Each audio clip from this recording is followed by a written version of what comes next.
मुझे लगता है लेट हुए क्योंकि कल जन्माष्टमी रही है ना, काफ़ी लोग जगे होंगे रात में, मुश्किल ही है। चल रीडिंग डालिए।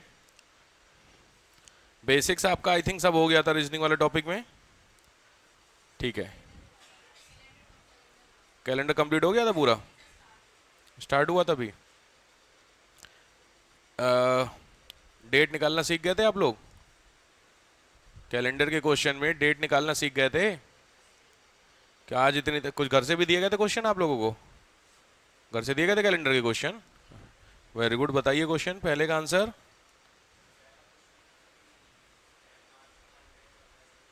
तो 28 अक्टूबर को क्या होगा? ट्यूसडे होगा। अच्छा, आप लोग सबका निकाले? आप लोग किया नहीं आपने? क्यों? तुम लोगों ने ट्यूसडे आपने, और तुम लोगों ने नहीं किया? ही नहीं किया? जब ले किया ही नहीं बाबा तुम लोग हैं। वजन कम थे? मस्त रक्षाबंधन, जिंदगी इतनी बढ़िया चल रही ना तुम लोगों की। आए आए नहीं आए नहीं आए, क्या टेंशन है? गुरुजी कहाँ जा ही रहे हैं। चलो बढ़िया। तो वो साल वाला आप लोगों का शायद हुआ था, लिखे टाइप 2 के कैलेंडर के क्वेश्चन। टाइप 2 कैलेंडर लिखो। If two day before was Dhanteras, अगर आज से 2 दिन पहले धनतेरस था,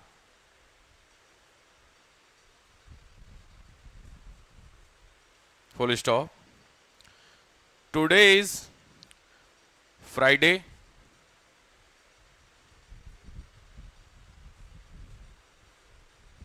देन ऑन विच डे, आज शुक्रवार है, देन ऑन विच डे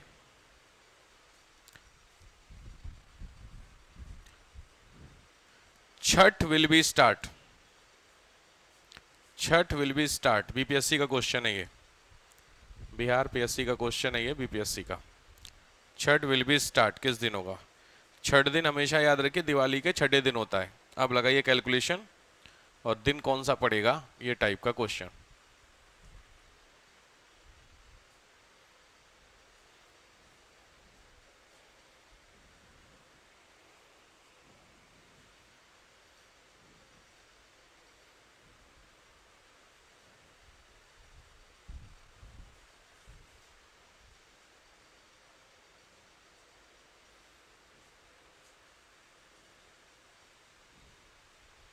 बोलिए।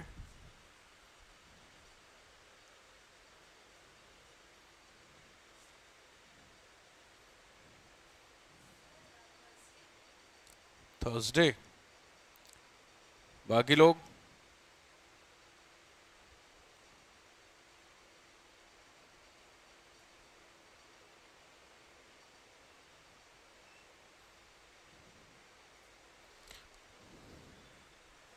जल्दी बोलिए। थर्सडे सबका आ रहा है? फ्राइडे? अब हिसाब लगाइए किसका सही है, फ्राइडे या थर्सडे, चेक कर लीजिए।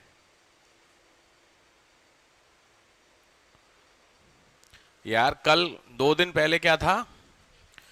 धनतेरस था। आज क्या है? दिवाली। तो देखो पहला जो स्टेटमेंट दिया है वो तो कोई मतलब नहीं उसका, क्योंकि चूंकि आज दे दिया उसने डेट। आज क्या दे दिया है? दिन फ्राइडे। तो आज फ्राइडे है तो इसका मतलब आज दिवाली है। भाई सीधी बात, अगर आज दिवाली है तो आज से छठा दिन, मैंने बोला ना फ्रॉम टुडे, तो आज से छठा दिन, आज संडे हो गया, तो आज से छठा दिन, आज से छठा यानी आज को इंक्लूड करेंगे। तो संडे पहला, मंडे दूसरा, ट्यूसडे तीसरा, वेडनेसडे चौथा, वेडनेसडे के बाद फ्राइडे, सॉरी थर्सडे पांचवा, एंड फ्राइडे हुआ। थर्सडे क्या सेटअप हुआ? थर्सडे हुआ ना? नहीं नहीं, आज से स्टार्ट करेंगे ना। फ्राइडे दिवाली है, फ्राइडे धनतेरस है।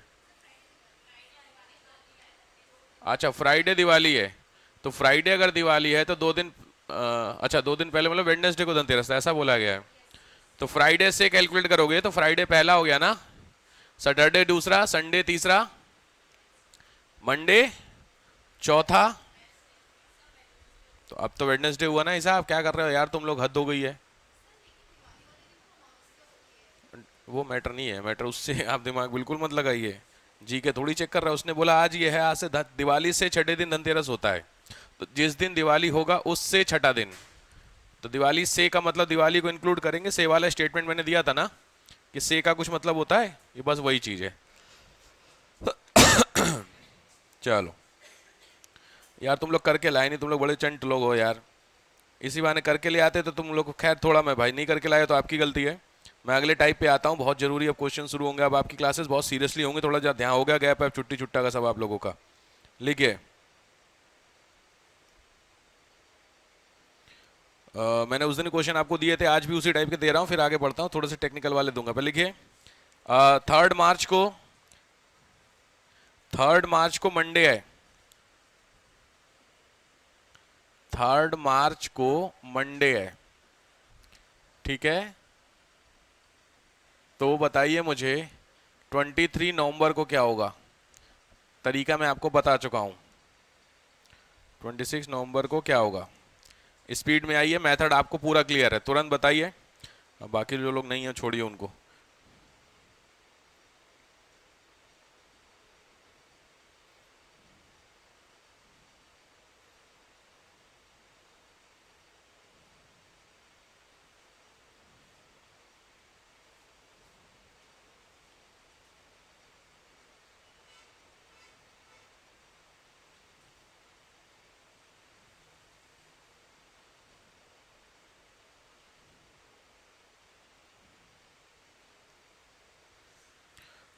चलिए बताइए जल्दी।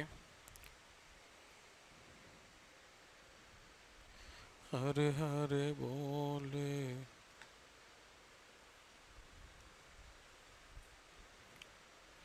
3 मार्च को मंडे है, तो 23 नवंबर को क्या होगा। सिंपल क्वेश्चन है आपके सामने, निकल गया।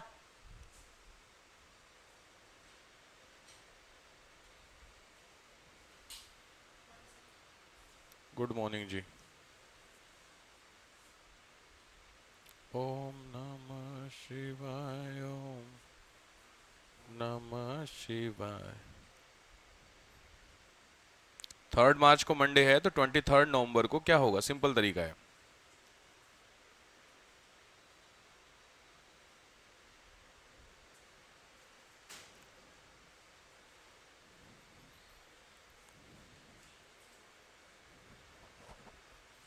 जी आइए बैठिए।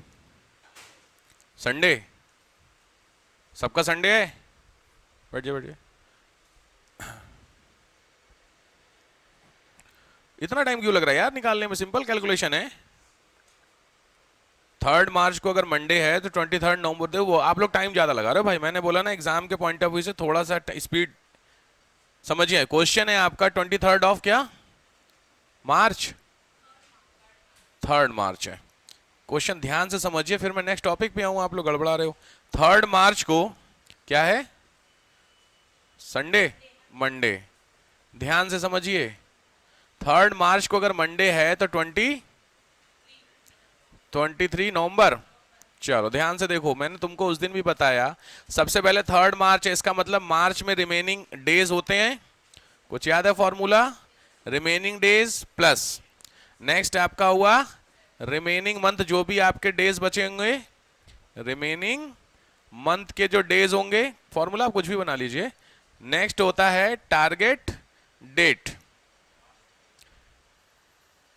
अपॉन, ध्यान से समझिए जो भी नए लोग हैं, अगर आपको पूछ रहा है 3 मार्च को मंडे है तो 23 नवंबर को क्या दिन होगा, ये आपका क्वेश्चन है।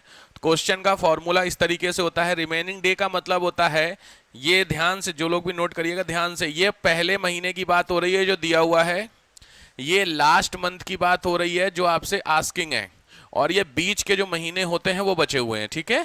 तो चलिए रिमेनिंग डे, मार्च है 3, तो सीधी बात है 3 को छोड़िए, तो मार्च में टोटल दिन कितने होते हैं, ध्यान से, मार्च, अप्रैल, मई, जून,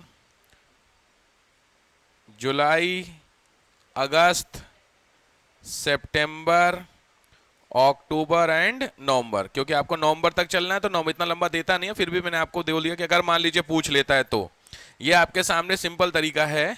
अगर 3 मार्च को मंडे है तो सीधी बात है मार्च में 3 टोटल दिन होते हैं, मार्च में 31 31 होते हैं, तो 31 में से 3 माइनस करोगे कितने बचे? 28 हो गए आपके मार्च में। सबको क्लियर हो गया? अब आगे बढ़ते हैं। अप्रैल, मई, ये तो सभी लोगों को पता होगा, ऐसे जोड़ना सबको आता होगा। तो जून 30, जुलाई, अगस्त, सितंबर, अक्टूबर। ध्यान से देखिए, यहां तक तो ठीक है, क्योंकि ये आपके क्या हो गए? रिमेनिंग मंथ हो गए। कहां से शुरू किए आप? रिमेनिंग आप शुरू किए हैं मार्च से लेके नवंबर अक्टूबर तक। यहां तक तो सबको क्लियर हो गया कि अच्छा मार्च में सर ये डेट दी हुई है, तो इस डेट के हिसाब से मुझे लास्ट तक चलना। अब आया टारगेट डेट आपकी दी हुई है 23 नवंबर, यानी नवंबर में आपको कितने दिन लेने हैं? केवल 23, क्योंकि ये आपका टारगेट है। इट मींस यहां पे आप लिखेंगे 28 प्लस ये जितना आपके सामने लिखा हुआ है 30 plus 31 plus 30 plus 31 plus 31 plus 30 plus 31 plus, देखो ध्यान से, ये हो गया तुम्हारा पहला महीना, और यहां तक वाला जो कॉन्सेप्ट है ये वाला, ये तुम्हारा क्या हो गया?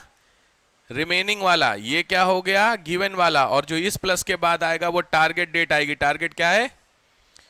नवंबर, 23 नवंबर। तो 23 का क्या हो गया? तुम्हारा टारगेट हो गया। सिंपल है, ठीक है। तो इन सभी को आपको क्या करना था? ऐड करना था, डिवाइड बाई 7 करना था। क्लियर हो गया? तो सीधी बात है, इन सभी को पहले जोड़ना है, जोड़ करके 7 से डिवाइड करना था। सिंपल है। जोड़ के कितना आया? 260, 266। कुछ लोग 65 बोल रहे हैं। अब जोड़ नहीं आता तुम लोगों को, हद हो गई है यार। कुल मिला के ये तुमको जोड़ना है। मान लो 265 जोड़ू मैं, 260 लो, 265 डिवाइड बाई 7 इसी फॉर्मूले के हिसाब से है। ध्यान से सीख लीजिए। 7 से अगर आपको 265 को डिवाइड करना है तो सिंपल बात है, या तो ये पूरा पूरा कटेगा, नहीं कटेगा तो रिमाइंडर होगा वो बचेगा। चलिए देखते हैं। 7 निया 21, कितने बचे? 5 और 5, 7 इंटू 7 दैट इज 49। कितने बचे? 6 बच गए आपके। तो मैंने बोला 6 ही मैक्सिमम बच सकते, 6 से ज्यादा अगर 7 होगा तो पूरा पूरा कट जाएगा। तो आपके आंसर क्या आया? 6 बचे रिमाइंडर में। तो मैंने बोला कि रिमाइंडर जो भी आएगा उसको जो गिवन डे है उसमें क्या कर दीजिएगा? ऐड कर दीजिएगा। गिवन डे तुम्हारा क्या है? मंडे। तो मंडे में तुमको क्या ऐड करना था? 6 ऐड करना था। तो मंडे को इंक्लूड करना है। तो Monday, Tuesday, Wednesday, Thursday, Friday और सैटरडे। समझ में दिमाग? तो सीधी बात है, आंसर आपका क्या हो गया? सैटरडे। क्लियर हो गया सबको? इंक्लूड करना है। क्लियर हो गया सबको? पक्की बात? कोई कंफ्यूजन हो तो बताइए। इसमें कंफ्यूजन है तो फिर मैं इसके आगे बढ़ाता हूं। फिर आपको मैं सैटरडे गिवन डेज हो गया।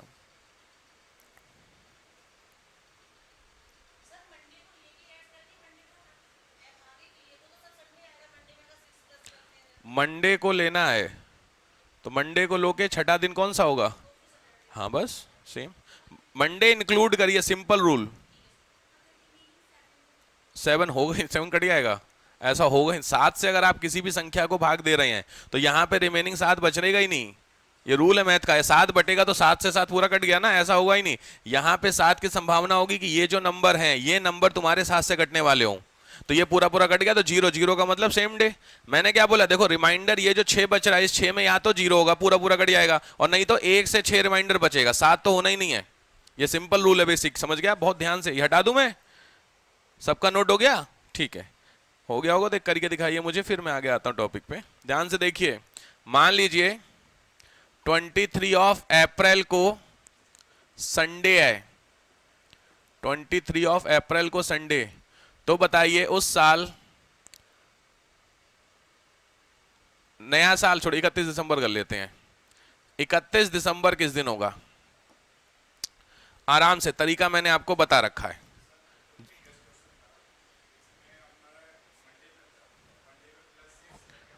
मंडे इंक्लूड करो, वहां से पहला ले लो। संडे कब आएगा मतलब? तो सात, नहीं तो संडे वाला क्वेश्चन फ्रेम नहीं होगा ना, ऐसा क्वेश्चन बनेगा तो ऐसे तो कुछ भी बन सकता है, संडे कब आएगा इंक्लूड करना ही करना है, नहीं ऐसा क्वेश्चन फ्रेम ही नहीं करेंगे वो।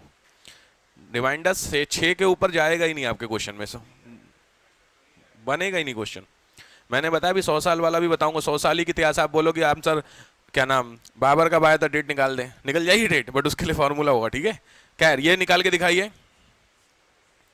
23 अप्रैल को संडे है, then what is on 31 December. Rule आपके सामने, अप्रैल के बचे हुए दिन प्लस सारे महीने प्लस, अब दिसंबर भी चूंकि तुमने कंप्लीट ले लिया है तो दिसंबर भी तुम्हारा कंप्लीट होगा।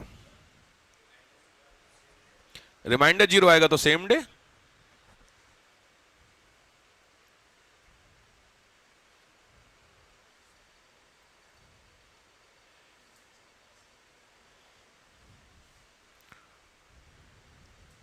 कोई ऐसी कैलकुलेशन वाली मैथ नहीं है, बहुत हल्की मैथ है, तो परेशान ना होना, बेसिक मैथ्स है आपकी, कहीं ऐसा नहीं है कि आप लोगों को बहुत एडवांस पढ़नी है कि हाँ यार।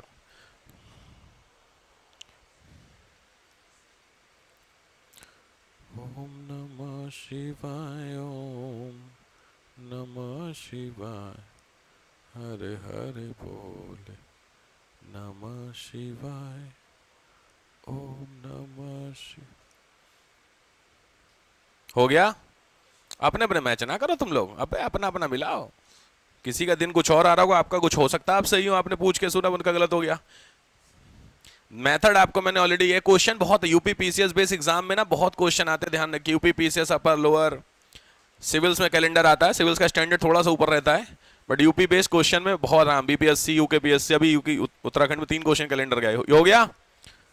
देखो सिंपल है, 23 अप्रैल है तो मैंने बोला अप्रैल में दिन कितने बचे, अप्रैल आपका कितने दिन का होता है टोटल 30 का, तो लॉजिक बात है अप्रैल में दिन बचे 7 प्लस मई में 31, जून जुलाई अगस्त सितंबर अक्टूबर नवंबर एंड चूंकि दिसंबर में टारगेट है तो टारगेट चूंकि दिसंबर 31 ही है तो हमें लास्ट में यही लेना पड़ेगा, तो लास्ट में क्या हुआ 31 डिवाइड बाई 7। ये 7 से 7 काट तो नहीं दिया किसी ने, हार बैठे बैठा है कोई, पता चला मैं साथ साथ कट गया कैंसिल हो गया, जोड़ है ना ये प्लस है, कंफ्यूज मत होइए। इसको सबसे पहले ऐड कीजिए, कितना आया 254 252 ओके 252 डिवाइड बाई 7 यही तो आना चाहिए।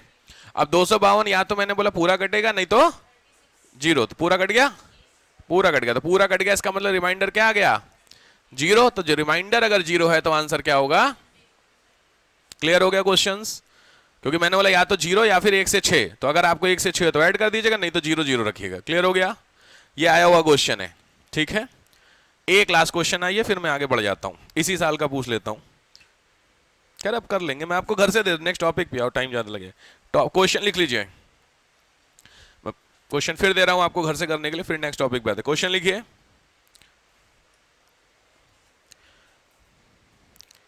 5 मार्च को संडे, 5 मार्च को संडे, तो 26 जुलाई को क्या होगा 26 जुलाई।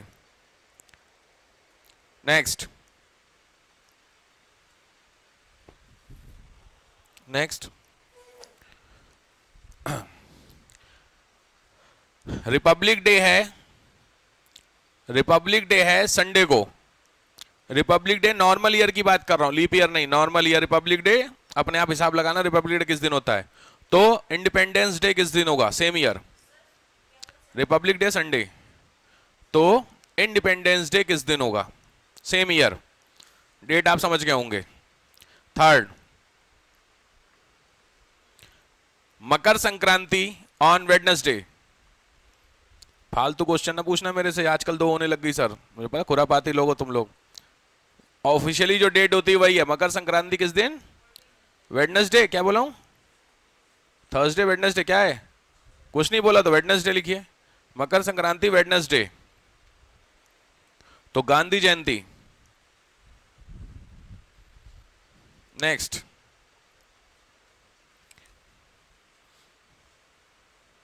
डेट ही लिखिए, सिर्फ बहुत सोचने में टाइम लगे। अच्छा एक चीज ध्यान रखिए, ये जितने भी आप डेट ले रहे हैं इन सब में अगर फरवरी इंक्लूड होगा तो ध्यान रखना वो मैं नॉर्मल ईयर ही ले रहा हूं, ठीक है, मतलब 28 दिन की फरवरी आपको लेनी है, 29 में कंफ्यूज मत होइएगा, ठीक है, सब में नॉर्मल है। अगर क्वेश्चन में जनवरी की कोई डेट दिया हुआ है और फरवरी के बाद की कोई डेट का क्वेश्चन पूछ रहा है और उसमें कंसीडर नहीं है कि फरवरी कौन सी है तो नॉर्मल लीजिएगा हमेशा, लीप ईयर बिल्कुल मत लीजिएगा, ठीक है। नेक्स्ट 1 मार्च को संडे, 23 नवंबर को, नेक्स्ट 30 अप्रैल 30 अप्रैल को ट्यूसडे, 30 अप्रैल को ट्यूसडे, तो लास्ट ऑफ दिस ईयर, इस साल के अंतिम दिवस कौन सा होगा। चलिए ठीक है, नेक्स्ट टॉपिक पे आइए। आपका नेक्स्ट टॉपिक है डायरेक्शन। मैंने कल उस दिन भी बोला था आपको, आपके काम के टॉपिक अब आज से स्टार्ट। डायरेक्शन, दिशा संबंधी करके कुछ बोलते हैं इसको, नहीं अब नहीं आते, पहले आते थे, उसमें बहुत कंफ्यूजन होता है। मैंने बताया 100 साल वाला ना, आते थे पहले, अब नहीं आते, बिल्कुल नहीं आते, पता नहीं 4-5 साल से नहीं आ रहे हैं, तो वो मुश्किल है, क्योंकि ना एक्चुअली उसके लिए एक फॉर्मूला होता है, पहली चीज है, और उस फॉर्मूले में दिक्कत ये, मैं ऐसे एक्स्ट्रा आपको बता दूंगा बट उसको एग्जाम के पॉइंट ऑफ व्यू से प्रिपेयर मत करना, वो नहीं आते हैं, ठीक है। मैं ऐसे आपको क्लास जब खत्म होगी फिर मैं आपको ऐसे एक ओवरव्यू बता दूंगा कैसे होता है, ठीक है, क्योंकि उसमें ना कुछ आपको ना नंबर्स याद करने, रट्टा मारने पड़ेंगे, क्योंकि तभी वो कोड होता है हर एक, जैसे जनवरी फरवरी मार्च है ना, तो हर एक महीने का कोड होता है, तो वो कोड के हिसाब से वो बता दूंगा आपको, बट अब वो नहीं आते हैं, ठीक है। चलिए डायरेक्शन को हेडिंग डालिए, इंपॉर्टेंट टॉपिक है भाई। डायरेक्शन के क्वेश्चन में देखो, दिशा संबंधी परीक्षण बोलते हैं समथिंग कुछ, इसके लिए 3 चीजें समझनी पड़ेंगी आपको। कॉपी पेन बंद, बोर्ड पे आ जाइए, ध्यान से देखिए, मैं बोर्ड पे लिख रहा हूं, आप अपनी कॉपी में लिख रहे हैं, तो दोनों लोगों की डायरेक्शन सेम होनी चाहिए। मैं खड़े होकर ऐसे लिख रहा हूं, आप बैठ के लिख रहे हो, बात तो सेम ही है। बहुत ध्यान से मेरी बात समझ में आया। आप ऐसे बैठे हैं, आपके सामने ये कॉपी है, आप यहां बैठे हुए हैं और मैं ऐसे खड़ा हूं तो मेरे सामने एक बोर्ड है, यही तो है डिफरेंस, ठीक। ध्यान से, डायरेक्शन आप में से कितने लोगों को लगता है कि उसको आता है? शाबाश, एक हाथ नहीं खड़ा हुआ, कोई बात नहीं, कि पता पूछ लेंगे, जरा ही बताओ, कोई दिक्कत नहीं। चलिए ध्यान से समझिए, डायरेक्शन के एटलीस्ट 2 क्वेश्चन आपको मिलने ही मिलने हमेशा। डायरेक्शन में 3 बातें ध्यान रखनी होती हैं। सबसे पहली बात होती है डायरेक्शन का पता होना। हमेशा डायरेक्शन ईस्ट होता है, वेस्ट होता है, नॉर्थ होता है, साउथ होता है। सभी लोगों को डायरेक्शन पता है तो अच्छी बात है, जब मैं बोलूंगा तब नोट करना, भी चुपचाप देखो, इधर का हिस्सा नॉर्थ है, ये हिस्सा ईस्ट है, ये साउथ है, ये वेस्ट है। क्लियर हो गया? तो पहली चीज क्लियर हो गई सबको, कोई कंफ्यूजन नहीं है, ठीक है। अब आते दूसरे हिस्से में। दूसरे हिस्से में याद रखिए 2 चीजें पूछता है। पहली चीज पूछता है कि कोई व्यक्ति चल रहा है, वो या तो राइट मुड़ेगा या तो, अगर उसने डायरेक्शन दे दी कि वो साउथ मुड़ा, बहुत बढ़िया, झंझट ही खत्म हो गया, आपको डायरेक्शन दे दिया साउथ मुड़ा, लेकिन राइट लेफ्ट में कंफ्यूजन होता है हमेशा। उसके लिए कायदे में मैं आपको एक ट्रिक दूंगा, बस ट्रिक से पहले बेसिक चीज समझिए। राइट और लेफ्ट में हमेशा, राइट और लेफ्ट को समझने के लिए आपको पता होना चाहिए घड़ी। घड़ी देखना आता है सबको? आता है सर। यहां पे क्या होता है? 12, यहां पे होता है 3, यहां पे 6, यहां पे 9। क्लियर है? सेम इस घड़ी में भी होगा, 12, 3, 6, 9। बहुत ध्यान से समझना, कोई है नहीं बहुत बड़ी चीज है, छोटा सा टास्क, एक बार समझ के काम बन जाएगा आपका। ध्यान से, कभी भी किसी भी व्यक्ति को तुमको अगर राइट मोड़ना है, किसी भी व्यक्ति, मेरी बातें बहुत ध्यान से सुनना, किसी भी पर्सन को तुमको राइट टर्न लेना है तो वो हमेशा क्लॉकवाइज टर्न लेगा। घड़ी के चलने की दिशा आपको पता है किधर होती है ना? घड़ी ऐसे मूव करती है, सही है? तो जब भी कोई भी व्यक्ति राइट मूव करेगा तो हमेशा क्या चलेगा? क्लॉक चलेगा। क्लियर हो गया? अभी आराम से नोट करिएगा, जब मैं बताऊंगा इसका मतलब क्या होता है। ये मतलब क्वेश्चन की जब एग्जांपल कराऊंगा वहां समझ में आ जाएगा, बट ये समझ में क्लॉक, इसका मतलब ध्यान से, मैं यहां खड़ा हूं, मुझे राइट मूव करना है तो मैं ऐसे मूव करूंगा, मैं राइट हो गया। अब यहां पे मैं ऐसे खड़ा हूं, अब मुझे इधर राइट मूव करना है तो लॉजिक है मैं इधर मूव कर जाऊंगा। बात समझ रहे हो? तो राइट मूवमेंट, इसका मतलब क्या हो गया तुम्हारा कि ये हिस्सा क्या कहलाएगा? क्लॉकवाइज। क्लियर हुआ? कोई कंफ्यूजन? अब आते हैं लेफ्ट के, तो सीधी बात है, लेफ्ट में आपका क्या हो जाएगा? ये एंटी क्लॉकवाइज काम करेगा। एंटी क्लॉक का मतलब आप समझ गए, ये मूवमेंट ऐसे होगा। मैं यहां पे खड़ा हूं, लेफ्ट मुड़ा तो ऐसे मुड़ा, फिर ऐसे मुड़ा, फिर मूव करके उधर गया। क्लियर हो गया? ये हुआ किताबी बातें जो किताब में नहीं यार कि नोट्स वोट्स में मिलते हैं, अभी आपको सिंपल तरीका समझाऊंगा। देखो अभी आपको क्या होगा, जब धीरे धीरे क्वेश्चन आप करने लगोगे डायरेक्शन के, तो क्वेश्चन करते समय आपको खुद पता नहीं चलेगा, आप अपनी सीट पर ऐसे ऐसे होगे। अभी आप खुद देखिएगा, आपको नोटिस नहीं कर पाएंगे क्योंकि आप कर रहे हो ना, सोते समय आपको अपने खर्राटे सुनाई देते हैं। कोई है व्यक्ति, हाँ मैं रोज सुनता हूं अपने, आप नहीं सुनते सेम कहानी। जब आप सॉल्व करेंगे तो आप अपनी कुर्सी पे ऐसे खुद ही मूव करेंगे, तो खुद को मूव करना अलाउ नहीं होता एग्जाम में। एग्जाम में उठा देगा, भाई साहब कहाँ घूम रहे हो, भाई वहीं नाच रहे हो, उससे अच्छा है अपनी कॉपी को मूव करो। तो कॉपी को तो मूव कर सकते हो ना, ठीक, उसके हिसाब से ये दूसरी चीज समझ में आ गई। थर्ड थिंग, तीसरी चीज होती है, आप लोगों ने शायद सुना होगा पाइथागोरस, सुने हैं? पाइथागोरस थ्योरम सबको पता है?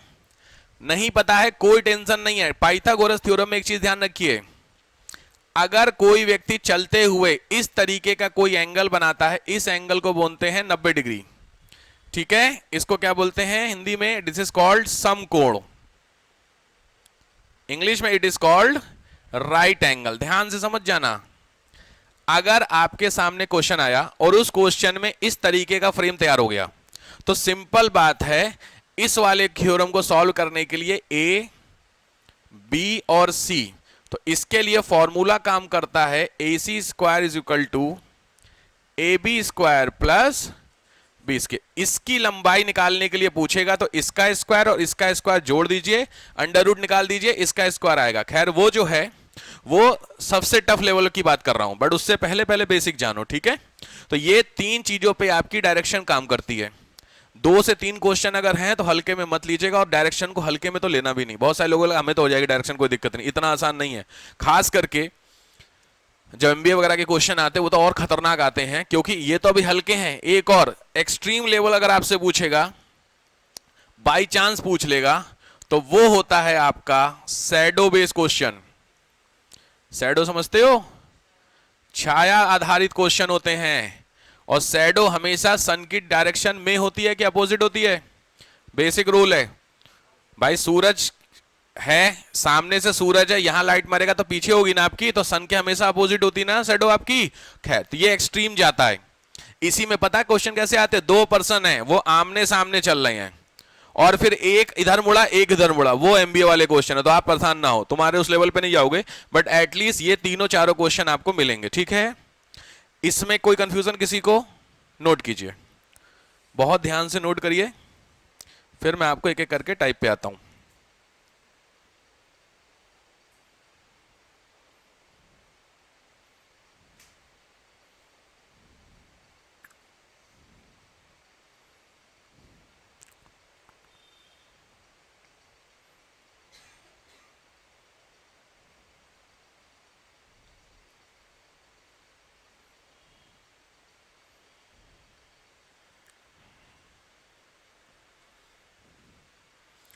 बहुत अच्छे से, मैं हमेशा बोलता हूँ नोट्स जितने अच्छे बनाइएगा उतना आपको सिविल्स में बेनिफिट दे जाएगा, और जितना कूड़ा नोट्स बनाओगे उतनी समस्या होगी।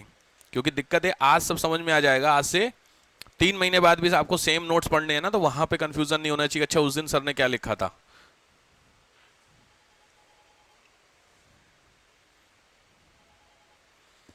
नोट करिए इसको। हेलो,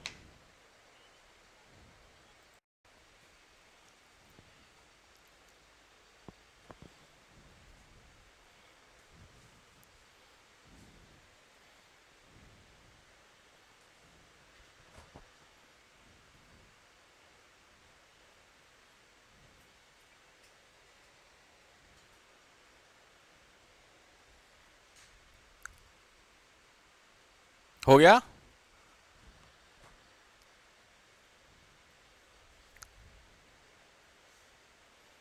आराम से करिए, कोई दिक्कत नहीं है, take your time, but point वही, ऐसा नहीं हड़बड़ हड़बड़ करके लिख लिए फिर ऐसा काम मत करिएगा, कर लीजिए। गंगाधरा है शिव गंगाधरा।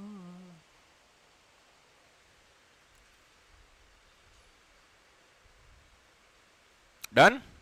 चलिए अब आते हैं क्वेश्चन से। पहले हेडिंग डालिए टाइप 1, आराम से। सबसे पहले लिखिए टाइप 1, पहले हल्के लेवल पे, फिर उठाऊंगा आपका लेवल टाइप 1, बेसिक क्वेश्चंस। बंद कॉपी पेन, जब मैं बोर्ड पे तो आप सामने, जब मैं बोलूंगा आपको मैं टाइम दूंगा लिखने का, हड़बड़ाओ नहीं। टाइप 1 में देखो क्वेश्चन कहता गया है राम went 10 meter east,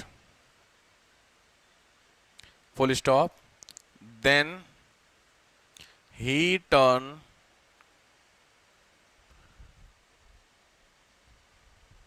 कहाँ गया, east, he turn south 12 metre, full stop. आराम से देखना, इतना क्वेश्चन पहला क्वेश्चन है इसीलिए लिखता हूं मैं, बोर्ड पे लिखता नहीं, मैं आपको सीधे बोलूंगा। Then he turn west up to 20 metre. अब ध्यान से कॉपी पेन बिल्कुल ध्यान से देखो, जब भी आपको क्वेश्चन इस तरीके का कुछ ना कुछ लिखा हुआ मिलेगा, आपकी कॉपी में हिंदी इंग्लिश में प्रॉपर लिखा हुआ मिलेगा, हमेशा 3 क्वेश्चन बनने की संभावना डायरेक्शन के पेपर में होती है। हमेशा 3 टाइप के क्वेश्चन बनते हैं। पहला क्वेश्चन बनता है कि उस बंदे का फेस जो है वो किस डायरेक्शन में है। भाई कहीं से चल के कहीं पहुंचोगे, चेहरा तुम्हारा किधर तो होगा, कोई एक तो डायरेक्शन होगी जहां पे होगा, ऐसा थोड़ी बिना किसी डायरेक्शन के चेहरा होगा, पॉसिबल नहीं है, डायरेक्शन तो होगी। आप अपने घर से एकेडमी आए हो तो किसी एक डायरेक्शन में चल के आए हो, 2-3 डायरेक्शन आपने बदली होंगी, लेकिन आप कोचिंग की जब एंट्री करते तो डायरेक्शन है, समझ रहे हो सारी चीजें। आप किसी एक डायरेक्शन में बैठे हो, मैं किसी डायरेक्शन में पढ़ा रहा हूं, ये पक्की बात। तो पहली चीज क्या हो गई कि आपका फेस। दूसरी चीज, सेकेंड क्वेश्चन इसमें बनता है कि फ्रॉम वेयर, जहां से वो व्यक्ति चला उसकी डायरेक्शन क्या है। और तीसरा होता है रीच्ड, जहां पहुंचा उसकी डायरेक्शन क्या है। 3 चीजें होती हैं। क्वेश्चन, आप घर से चले तो एक डायरेक्शन में स्टार्ट किए होंगे, एकेडमी पहुंचे तो एक डायरेक्शन में पहुंचे होंगे, 2 अलग अलग हो गए। हो सकता है दोनों सेम डायरेक्शन हो, आपका घर सामने ही हो, कोई दिक्कत नहीं, लेकिन हो सकता है कुछ और भी हो सकता है, वैसे जनरली चांसेस कुछ और ही होंगे। तो ये तीनों होते हैं बेसिक रीजनिंग के क्वेश्चन, जहां पे सीधे सीधे तुमसे पूछ ले भैया डायरेक्शन बता दो। अगर कैलकुलेशन करने के लिए आएगा तो पूछता है कि वो बंदा टोटल कितना चला। ठीक है, सबसे इजी क्वेश्चन है ये, क्योंकि कुल मिला के जितना चला जोड़ ले उतना ही तो चला होगा बंदा, बात खत्म होगी। 10 मीटर, 15 मीटर, 20 मीटर, 30 मीटर जोड़ लिया, काम खत्म हो गया। तो ये तो हुआ सबसे इजी, बट हमें समझना इसको, ये बैठ गया दिमाग में, काम बन जाएगा। क्लियर हो गया? चलो ध्यान से देखो, सबसे पहले आया हूं मैं टाइप पे। क्वेश्चन कह रहा है कि राम किधर गया, 10 मीटर गया ईस्ट। डायरेक्शन आपको मैंने बता दी, हमेशा ये डायरेक्शन है, this is east, west, north और साउथ। ठीक है, किधर गया, 10 मीटर ईस्ट, यहां से 10 मीटर ईस्ट गया। बहुत ध्यान से सीख लो, मैं पहले क्वेश्चन में दूसरे क्वेश्चन में टाइम लगाता हूं समझाने के लिए, उसके बाद आपको खटाखट खटाखट लेके चलूंगा। ठीक है, इतना टाइम नहीं है, समझ गए तो अच्छी बात है, नहीं समझे, क्योंकि आप कब समझोगे पता है नहीं, जब मैं बोर्ड पे आप अपनी कॉपी में लगाने लगे, क्योंकि बहुत हल्का क्वेश्चन है तो हो जाएगा। अभी हल्का है, लेकिन टाइप 3 पे जब आओगे और फिर स्टैंडर्ड उठाऊंगा फंस जाओगे। ध्यान से, कितने मीटर चला, 10 मीटर। उसके बाद किधर गया, साउथ। साउथ का मतलब ऑब्वियस बात है नीचे कितना, 12 मीटर। एक चीज बस ध्यान रखना, ये 10 मीटर और ये 12 मीटर लगना चाहिए। प्रॉब्लम पता है सबसे बड़ी, आप लोग ब्लंडर कहां करते हो, 10 मीटर, 20 मीटर, 30 मीटर, 3 डिस्टेंस है, तुमने सेम बना लिया। बहुत बेवकूफी होती है। फॉर एग्जांपल एक बंदा 10 मीटर गया, फिर 20 मीटर गया, फिर वो 30 मीटर गया, तुमने यहां खड़ा कर दिया। अब पूछ रहा है कि बताइए कितनी दूर है, तो तुमको क्या लगा, ये तो इसके पैरेलल हो गया ना, यानी कितने मीटर हो गया, 10 मीटर। बात समझ रहे हो? तो याद रखो, 10 मीटर ये है, 20 मीटर ये है, तो 30 मीटर ये होगा ना। अब आया समझ में, ये क्वेश्चन जरूरत है। खैर यहां पे आते हैं, 10 मीटर इधर, 12 मीटर किधर, साउथ, और फिर कितना, अप टू 20 मीटर। यहां से किधर, वेस्ट का मतलब इधर की तरफ कितना, 20 मीटर। तो लॉजिक बात है, इससे डबल होगा कि नहीं, क्योंकि ये तो तुम्हारा 10 हो गया ना यहां पर, तो ये हुआ 10 और ये हुआ 10, तब जाकर के टोटल 20 मीटर पे खड़ा है। अब यहां पे क्वेश्चन है, यहां पे वो बंदा खड़ा है।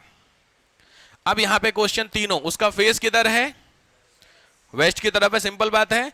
दूसरा, जहां से चला उधर से क्वेश्चन है कि जो जगह है वो किधर है। आराम से, जिस जगह ये है इसकी जगह इनिशियल प्लेस, शुरुआती वाली जगह है ना, और ये इसकी क्या है, फाइनल जगह है। तो अब क्वेश्चन मेरा है जहां से चला और जहां पहुंचा। तो पहला क्वेश्चन, जहां से चला वो जगह, जहां से पहुंचा उस जगह से किधर है, सिंपल है, ये जगह इसके किधर है, इसके लिए सिंपल ट्रिक है, जिस भी जगह से पूछ रहा है तुमसे उस जगह पे क्रॉस लगा दो। फिर जिस जगह से, ध्यान से क्वेश्चन मेरी बातें सुनो, ये जगह इस जगह से कहां है या ये जगह इस जगह से कहां है, तो कहीं एक पे आपको से वर्ड मिल रहा है कि नहीं मिल रहा है, उस से वाली जगह पे तुरंत क्रॉस कर दो। ठीक है, तो इसका मतलब होगा दो क्रॉस लगेंगे, एक क्रॉस इधर लगेगा, एक क्रॉस इधर लगेगा। अगर मैं दोनों से को ले लूं, यही तो हुआ। तो सिंपल बात है, ये वाली जगह इस वाली जगह के किधर है, तो लॉजिक है इसके, अगर क्योंकि ये सीधा ऐसे हो गया, ये सीधा ऐसे हो गया, तो ये बीचों बीच में है कि नहीं है, तो अगर बीचों बीच में, इसका मतलब इसके और इसके बीच में ये वाली दिशा में है कि नहीं है, सिंपल बात है। इसका मतलब ये वाली प्लेस इस वाली प्लेस के किधर हो गया, नॉर्थ ईस्ट हो गया। सही बात है। सेम कहानी है, इस वाली जगह इससे किधर है, तो फिर मैंने बताया आप इसको इधर बढ़ा लो, इसको इधर बढ़ा लो, तो लॉजिक है इधर होगा, और इधर डायरेक्शन क्या हो गया आपका, साउथ वेस्ट है, काम खत्म हो गया। क्लियर हो गया। तो ये तीन क्वेश्चन, फेस किधर है, फ्रॉम वेयर मतलब जहां से शुरू किया वहां से डायरेक्शन क्या है, और जहां पहुंचा वहां से वो डायरेक्शन क्या है, तीनों क्लियर हो गए, कोई दिक्कत। बट ये बहुत हल्का क्वेश्चन था, क्योंकि इसमें क्या दिया था, इसने डायरेक्शन दी हुई है, साउथ मुड़ा ये मुड़ा फटाफट हो जाए। ठीक है, बट कोई नहीं, पहले हल्के से फिर धीरे धीरे, पहले रोटी खाना सीखो तब फिर पनीर पे जाना शुरू करूं, ये नहीं करना, ये तो ऐसे ही इसको हो गया। मैं दे रहा हूं क्वेश्चन, समझ गए फ्रेम, लिखिए क्वेश्चन लिखिए। 20 मीटर साउथ 20 मीटर दक्षिण चला, 30 मीटर वेस्ट, 25 मीटर ईस्ट और 10 मीटर नॉर्थ उत्तर। तो मुझे तीनों आंसर बताइए, फेस किधर है, जहां से चला और जहां को पहुंचा, तीनों क्वेश्चन आपके सामने, कहीं कोई दिक्कत नहीं, आराम से बनाइए, बिल्कुल आराम से। मैं बोर्ड पे आपको बता दे रहा हूं, नॉर्थ साउथ सबको पता होगा वैसे, नॉर्थ साउथ ईस्ट और वेस्ट ये होता है इनिशियली। आराम से करिए आप अपनी कॉपी में।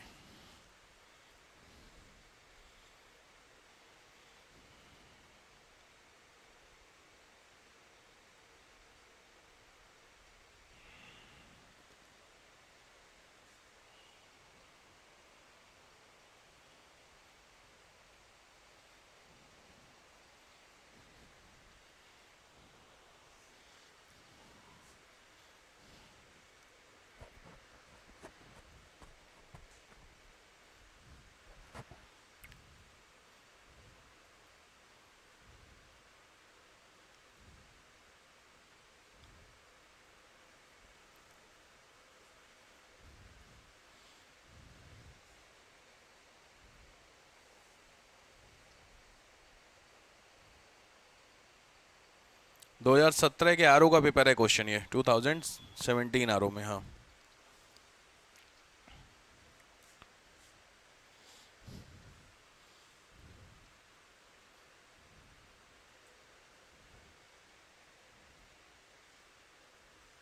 हो गया।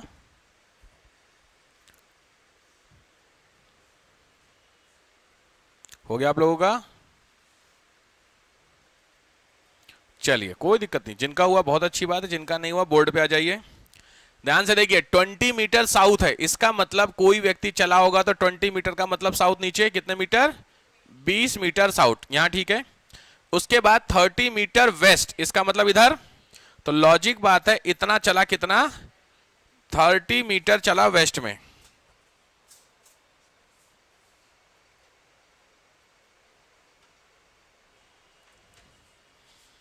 ठीक है, चलिए मैं इधर बना देता हूं, 20 मीटर इधर चला और 30 मीटर यहां चला। अब इसमें एक चीज समझ में आ रही होगी कि 20 और 30 की जो डिस्टेंस है उसका डिफरेंस दिख रहा होगा आपको।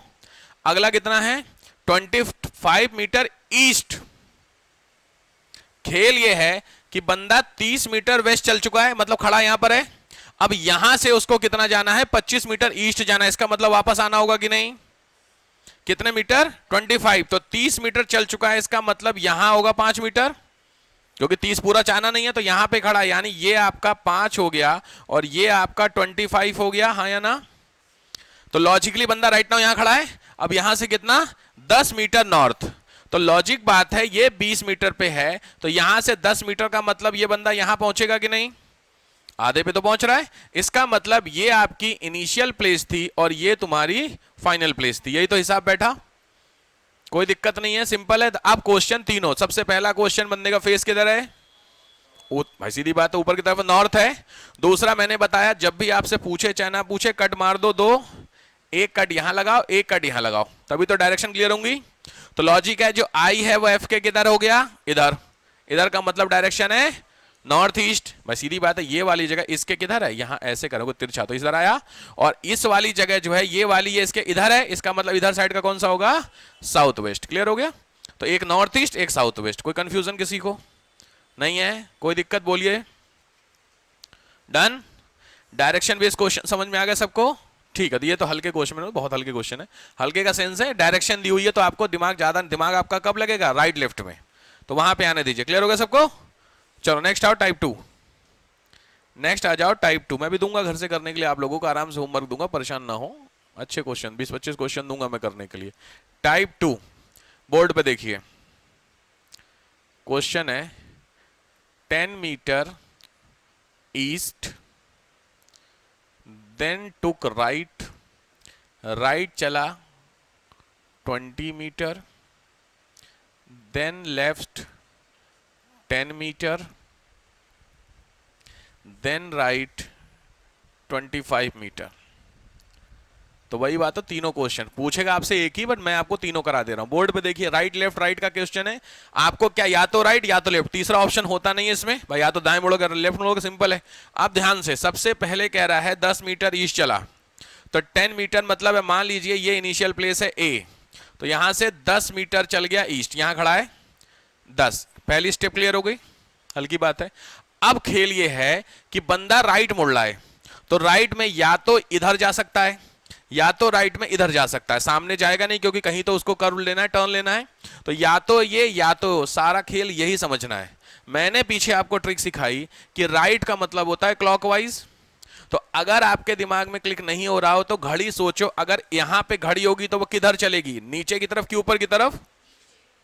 बेसिक ट्रिक समझ में आ गई है। सिंपल तरीके से आप जब 10-12 क्वेश्चन की प्रैक्टिस करोगे ना, ऑटोमेटिकली राइट लेफ्ट का कॉन्सेप्ट समझ जाओगे। बट नहीं कुछ आ रहा समझ में तो घड़ी देखनी सबको आती है, सिंपल है। जब भी बोले यहां से राइट, तो वहां से घड़ी सोचना किधर चलेगी। अब आए समझ में?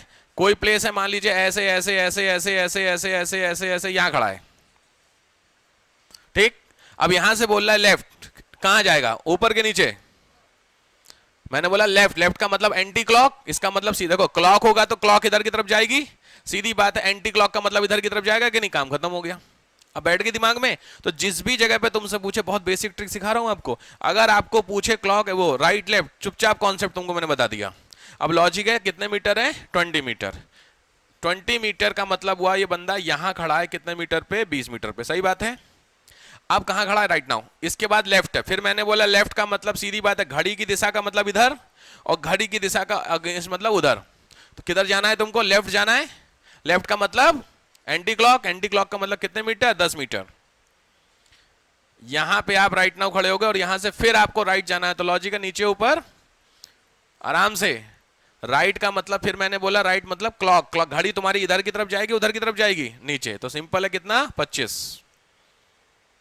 25 मीटर।